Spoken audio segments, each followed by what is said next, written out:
Always wanted to do that. Well, this is not the first time I've had to do this.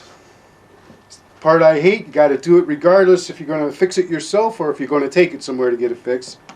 You got to go around the back of the old girl, start pulling her plugs. And that would be all your inputs and outputs. And don't forget to unplug the power.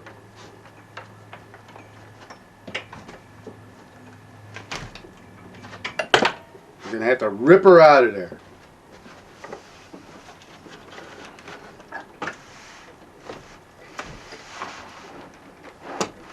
I hate this part.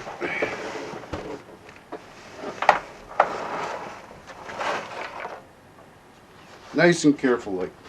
After wrestling it onto your work surface and prepping your work area, then you can examine the keyboard to see what the culprit is. Here's the problem right here. You see these keys? They don't want to come back up. The counterbalance is broken on them. And probably what's happening is the piece is laying in there on top of a couple other ones, messing them up too. I've seen this problem before. I just got to do that. So as you can see, what they did was choose the spot right where the weighted hammer hits its stop down there, and they made that the weakest link in the whole piece here. Yeah, you believe that? So what happens over and over is when the hammer's split right up in here, right there at their little weak link, and that's where they break at. They break off. That's why they end up like that. That's what all these hammers are doing. They're breaking off right at the weakest spot. See, when they poured that lead in there, it made the wall of the plastic real thin around where the lead is. You know, if they would have continued that lead all the way back here somewhere, maybe it would be stronger. I don't know. I can't really say. But what happens is where it runs out of lead, it's just too weak right there in that little thin wall, and it breaks on them. That is bad engineering. To do this particular keyboard, we're going to need some tools. And we're going to have to start by rolling this baby over, nice and careful, on our prepared and sturdy platform. Carefully lay it down on the face. This keyboard's pretty easy to lay on the face because it's got a really flat front. Not a lot of knobs sticking up except your glide knobs and stuff over on this end. Got to take out all these screws.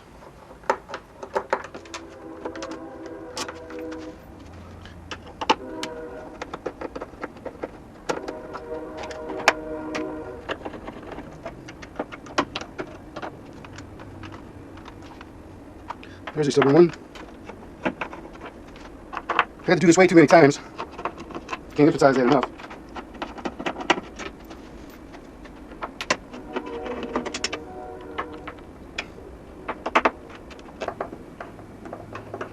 "88 keys can mean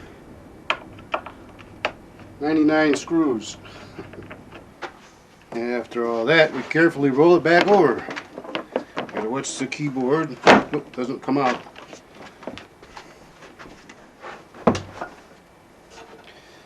Now let me see. I'm gonna pull a piece of backstop I got over here just to, because I'm a lazy guy. I don't want to unhook everything inside the keyboard. Just enough to keep this from falling over. Hopefully that will do that. And that's all we need to get to.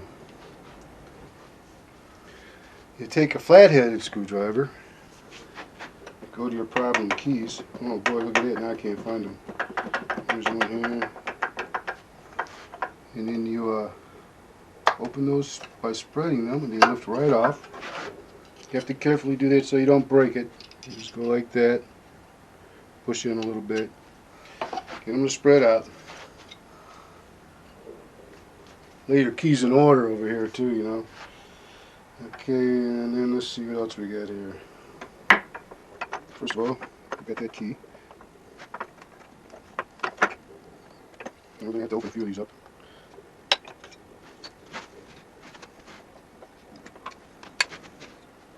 so we can get at things in here and see who's broken.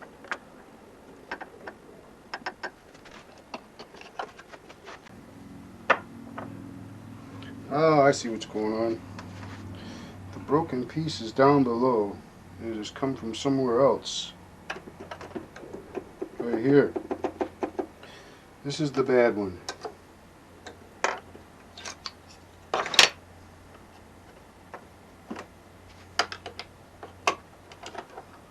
See, it's got the piece broken off of it. And the piece is over here, hogging up the room with some perfectly fine keys.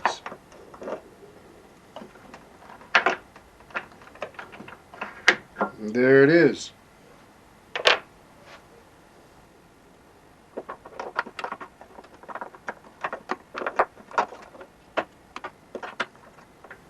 Carefully snake those babies right back in where they came from.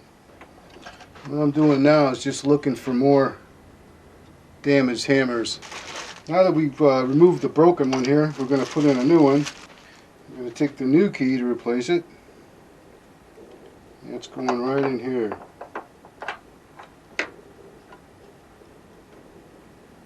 And once the new key's in there, placing the actual new hammers in there rather.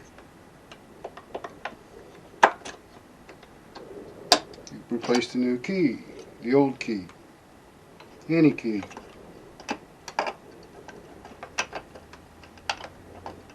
And be careful squeezing them in there.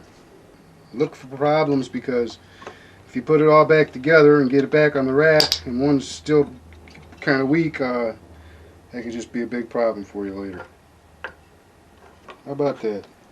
You must put the key into the right space. Not the one that's left.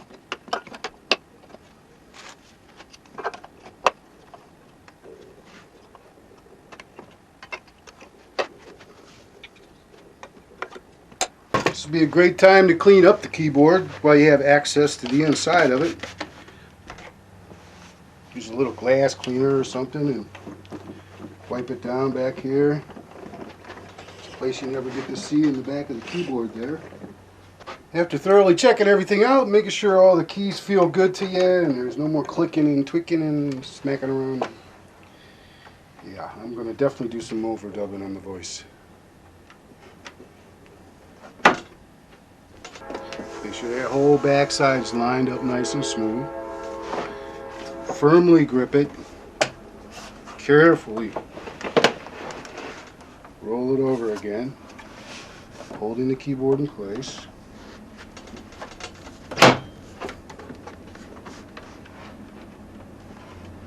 You could even have someone help you do this part.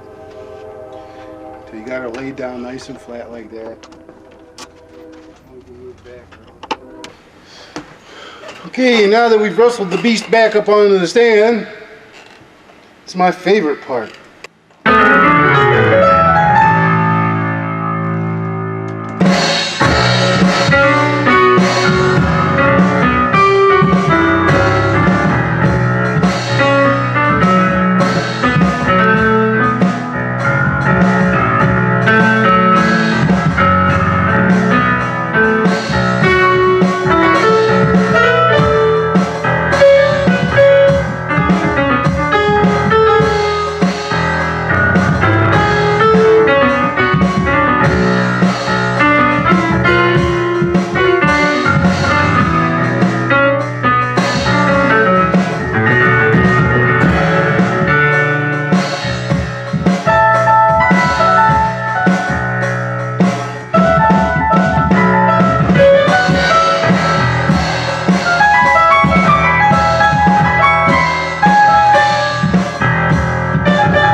Gotta put a little music on there, geez.